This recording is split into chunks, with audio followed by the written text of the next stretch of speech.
Módulo 3. ¿Sale? Vamos a leer la decisión de la restauración. Evalúo mis relaciones, ofrezco perdón a aquellos que me han dañado y enmiendo los daños que he ocasionado a otros, excepto cuando dichas enmiendas causen daño a o los terceros. Muy bien, paso 8. Hicimos una lista de todas aquellas personas a quienes ofendimos y estuvimos dispuestos a reparar el daño. Paso 9. Reparamos directamente a cuantos nos fue posible el daño causado. Muy bien, vamos a ver el video del módulo 3. El perdón es como una embarcación. Para que la embarcación del perdón avance, se necesitan dos remos. Un remo es la disposición para perdonar y el otro remo sirve para pedir perdón. Si solo tenemos la disposición pero no lo hacemos, o si pedimos perdón pero no lo hacemos de corazón, lo único que lograremos es que la embarcación dé vueltas en círculos y nunca experimentaremos la verdadera libertad que perdonar proporciona. Jesús dijo: bienaventurados los pacificadores, porque serán llamados hijos de Dios. Asiste al módulo Cómo perdonar y vivir como perdonado. Consulta horarios en Facebook. Eventos sin costo. Celebremos la vida. Un lugar seguro para volver a empezar. Súper, pues va a estar buenísimo. Ya lo quiero escuchar. Pues vamos a presentar a Susi. Gracias, Susi. Nos va a dar el tema de hoy. Gracias, Sarita. Buenas noches a todos. Vamos a ponerla ahí porque si no se nos puede caer. Ahora, ¿cuál es la clave de la compu? ¿Tu teléfono? 314.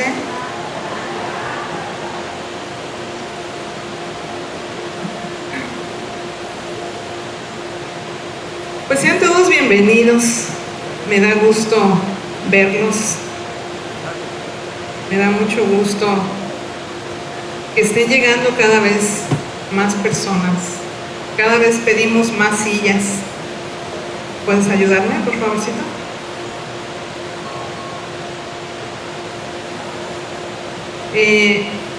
Como dijo Sarita, vamos a comenzar con el módulo 3,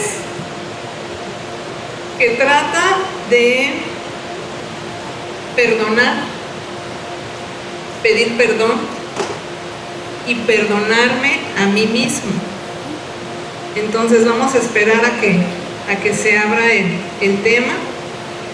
En las clases anteriores estuvimos trabajando con nuestro corazón, ¿recuerdan? Las personas que son nuevas poco a poco van a ir entendiendo cómo están estas clases. En el módulo 2 nos metimos a trabajar profundo con nuestro corazón y nos dimos cuenta que teníamos heridas. Gracias.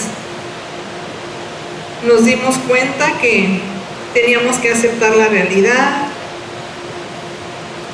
Encontramos esperanza. Y ahora vamos a seguir creciendo y nos vamos a convertir en restauradores. Vamos a ver el video de esta decisión. La compasión es sinónimo de misericordia. ¿Qué es misericordia? ¿En qué se diferencia de la gracia? Con frecuencia utilizamos estos términos como sinónimos, pero cuando los analizamos, descubriremos que la gracia es una respuesta de amor inmerecido y la misericordia es una muestra de amor motivada por la desgracia y la indefensión de aquel sobre el cual se derrama ese amor. El que carece de misericordia inevitablemente es tan poco consciente de su estado que cree no necesitarla. Jesús nos dice en Mateo 5:7: dichosos los compasivos, porque serán tratados con compasión. Como contraste, al reflejar esta bienaventuranza en nuestra vida, continuamos reconociendo nuestra bancarrota espiritual y no es por nuestra inteligencia, sino por su misericordia que hoy estamos vivos. Mateo 5:9 dice: dichosos los que trabajan por la paz, porque serán llamados hijos de Dios. La frase "los que trabajan por la paz" lleva implícita la acción de restituir y pedir perdón. Convertirnos en pacificadores es un testimonio claro de nuestra recuperación, es mostrar un corazón sano, y la recompensa de ser un mensajero de paz es el llamado Hijo de Dios. Quizás hemos avanzado muy bien por el camino de la recuperación, pero aún hay bendiciones que se encuentran retenidas. Así que, para alcanzarlas, debemos aprender a perdonar y a vivir como perdonados. Nos dice el video que puede haber bendiciones retenidas porque hay falta de perdón en tu vida. Vamos a ver la decisión 6 que dice: decisión de la restauración. Evalúo mis relaciones, ofrezco perdón a aquellos que me han dañado y enmiendo los daños que he ocasionado a otros, excepto cuando tales enmiendas pudieren causar daño a ellos o a terceros. Y esta decisión está respaldada por dos bienaventuranzas, que es Mateo 5, 7 y 9. Dichosos los compasivos, porque serán tratados con compasión. Y dichosos los que trabajan por la paz, porque serán llamados hijos de Dios. En esta decisión son dos bienaventuranzas. En las anteriores había sido una. Pero necesitamos llegar a esa profundidad de nuestro corazón para poder perdonar. Lo primero que necesitamos hacer es evaluar nuestras relaciones. Acuérdense que todo esto viene en su libro, igual pueden tomar notas ahí o notas en un cuaderno. Al principio teníamos nosotros unos lentes sucios. ¿Por qué sucios? Porque teníamos falta de perdón. Vimos en las clases pasadas que venimos con heridas, que venimos caminando en un falso yo, que venimos tomando decisiones equivocadas. Entonces vemos la vida con unos lentes sucios.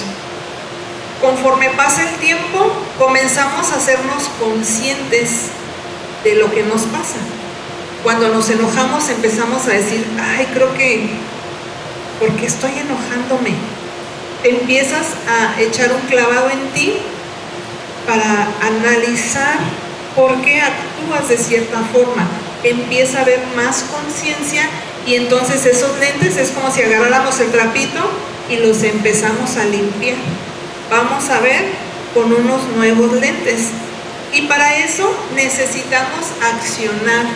Acuérdense que no solamente es pensar: ah, pues yo me gustaría hacer esto, voy a hacer aquello. No se queda nada más en pensamiento, sino hay que accionar. Y lo primero que vamos a hacer es el paso 8.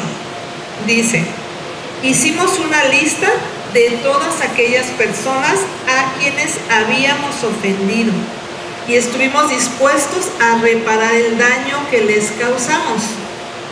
Lucas 6:31 dice: traten a los demás tal y como quieren que ellos los traten a ustedes. Nosotros necesitamos un cuadernito para ir haciendo todos los ejercicios que vamos a ver aquí y en el libro. Entonces ahí dice: vas a tomar ese cuaderno especial y vas a hacer una lista de esas personas a las que tú has dañado. Yo lo que hice en el tiempo en que lo hice fue empezar primero con mi familia nuclear, mi mamá, mi papá. Entonces yo ponía a mi mamá, le hice esto, mi papá, mi hermano, mi hermana, mi esposo, y así ir por partes para intentar abarcar todo, que no se nos olvide nada. Y entonces cuando tú vas escribiendo, tú te vas dando cuenta cómo te dañaron, pero al mismo tiempo vas a recordar que tú también has dañado. Vas a recordar que con las heridas que tú tienes, tú también dañas a las personas que están a tu alrededor. Y a lo mejor tú puedes pensar, yo no quiero perdonar. Ay, siento que me estoy atorando aquí con algo como si hubiera un hilo.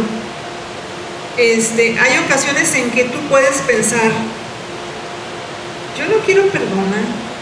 Esa persona me hizo tanto daño que ni siquiera quiero mencionar su nombre, mucho menos lo quiero escribir ni acordarme de nada de eso.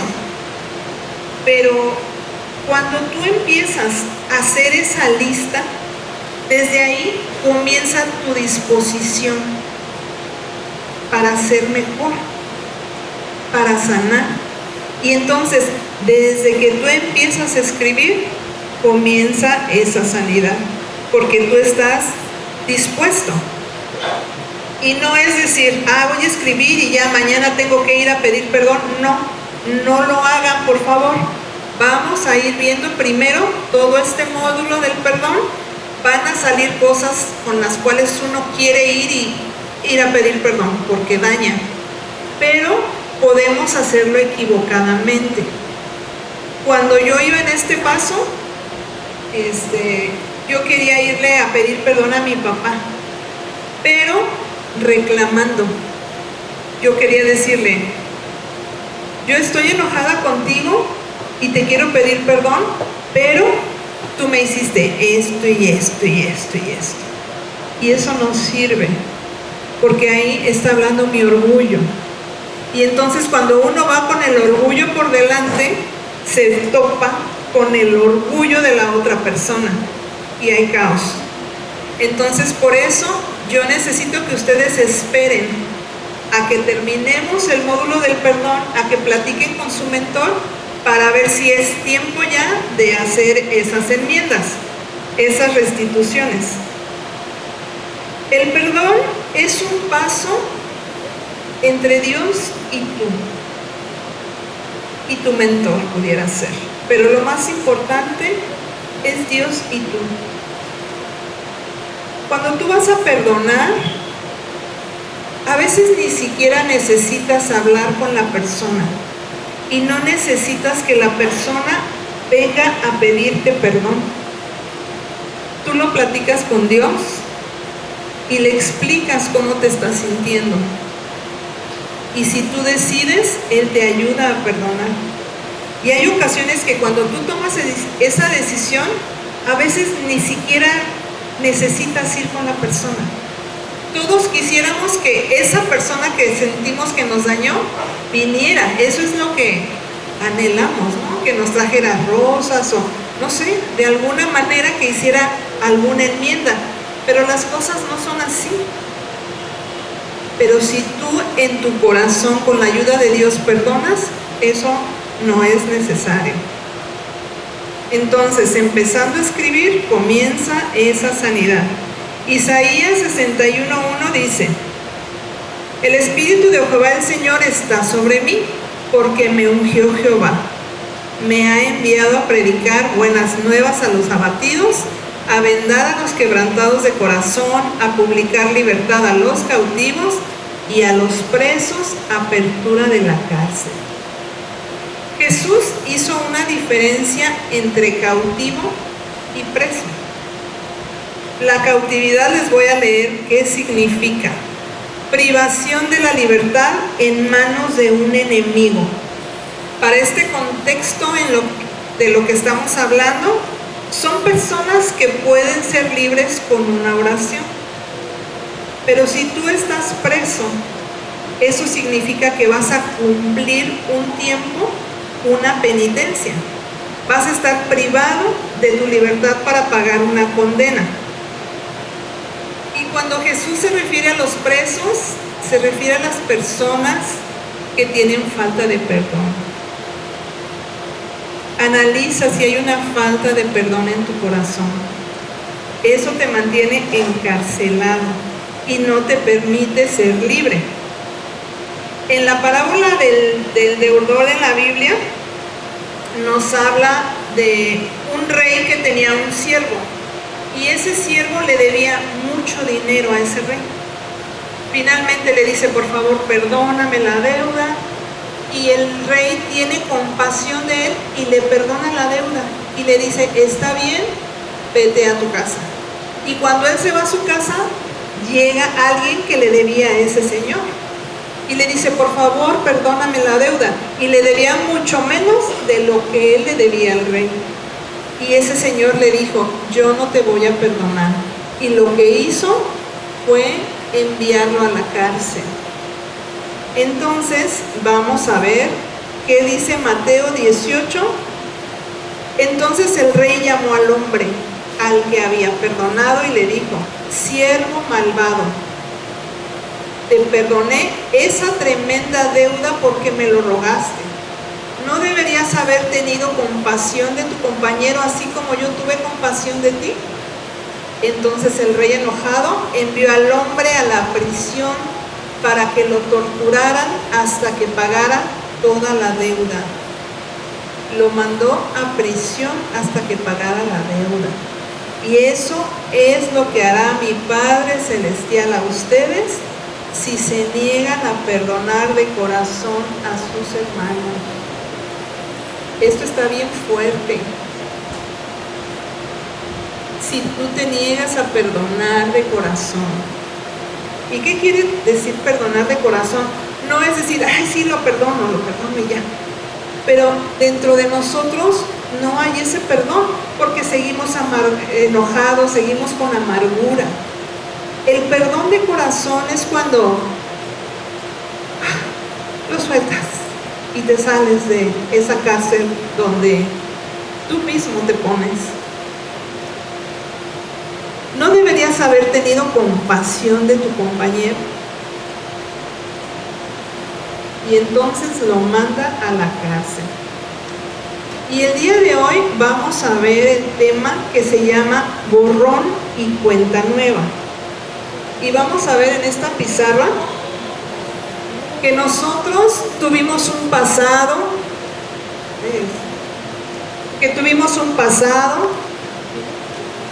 traemos culpas, tomamos muchas malas decisiones por las heridas que traemos en nuestro corazón, nos pusimos máscaras, andamos con máscaras, agradando. Me pongo una máscara para agradar a mi mamá, me la quito y entonces me pongo la otra porque voy a ir con mi papá, y entonces me quito la de mi papá y después me pongo la de la novia o la de la esposa. ¿Y dónde quedas tú? Te la pasas con máscara tras máscara. Nos dimos cuenta que tenemos el orgullo hasta acá. Eso a veces trae adicciones. Y a veces, y siempre la falta de perdón. Entonces Dios dice, yo quiero hacer en ti un borrón y cuenta nueva. De aquí en adelante vamos a empezar. Y entonces Él toma y Él dice, yo quiero borrar todo esto.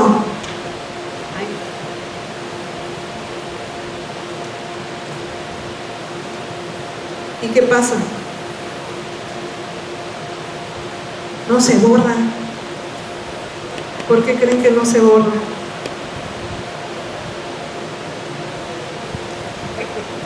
Porque nuestro orgullo no nos ha permitido perdonar. Dios no puede hacer algo que tú no quieres hacer. Tú tienes esa libertad para decidir si tú quieres que Él te ayude o no. A veces tú dices, no, pues yo quiero borrón y cuenta nueva, yo quiero hacer todo nuevo, todo mejor. Pero sigue todo eso ahí en ti. La culpa, las malas decisiones, las máscaras, la falta de perdón, el pasado. Y entonces Dios dice, no, pues ¿sabes qué? No puedo. Y ese acetato que ven ustedes ahí es como la cárcel. Cuando nosotros estamos en la cárcel, Él no puede hacer nada, no nos puede sacar de ahí. Y esa cárcel, esa falta de perdón no se nota. Si tú ahorita me ves a mí, a lo mejor tú no notas que yo traigo alguna falta de perdón. A veces podemos estar sonrientes, a veces sí se nota, porque estamos tristes, los ojos apagados, nos vemos como grises. Pero a veces la gente llega así, con máscaras. Y todo está bien, bendiciones, gloria a Dios. Cuando por dentro hay falta de perdón y hay todas esas situaciones. Entonces, si tú eres una persona presa de esa falta de perdón, no puedes ser ni la mamá que tú deseas ser, ni el papá que tú deseas ser. No puedes ser esa amiga que anhelas. No puedes ser esa novia, ese novio que quieres, porque tienes el montón de cosas. Y la demás gente contigo, pues tampoco, porque tú no te estás dando. Y si la otra persona tampoco ha sanado sus situaciones, pues hagan de cuenta que todos vamos caminando como si estuviéramos encarcelados, con esos barrotes. Entonces es importante que sepas que cuando estás preso por la falta de perdón. Mateo nos dice, tu deseo de gloria, de honra va a estar preso, el deseo de gloria torturado y el deseo de poder tiene que pagar la deuda. Entonces nosotros vamos a ver 4 claves para comenzar con ese borrón y cuenta nueva. La número 1 dice, me perdono. Salmos 32. Mientras guardé silencio, mis huesos se fueron consumiendo por mi gemir de todo el día. Mi fuerza se fue debilitando como al calor del verano, porque día y noche tu mano pesaba sobre mí. Pero te confesé mi pecado y no te oculté mi maldad. Me dije, voy a confesar mis transgresiones al Señor y tú perdonaste mi maldad y mi pecado. El perdonarme lleva implícito que reconozco mi pecado. Si tú sigues sin reconocer, si tú sigues diciendo, yo no soy enojón, yo no sé por qué sigo aquí, yo no sé por qué me mandó mi líder, yo no sé por qué me trae mi esposa, si yo estoy bien, tú lo estás reconociendo, entonces no puede haber un cambio, porque entonces tú dices, ¿qué tengo que cambiar? Nada, y no haces lo necesario. Después de eso tenemos que arrepentirnos. Necesitamos arrepentirnos de eso para poder cambiar. Y reconocer que estamos donde estamos porque hemos tomado malas decisiones. Toda persona que está súper herida y con falta de perdón toma malas decisiones. A mí me tocó padecer gastritis, colitis, tiroides, artritis, ya dije, etcétera. Muchísimas cosas, parecía yo una farmacia andante, porque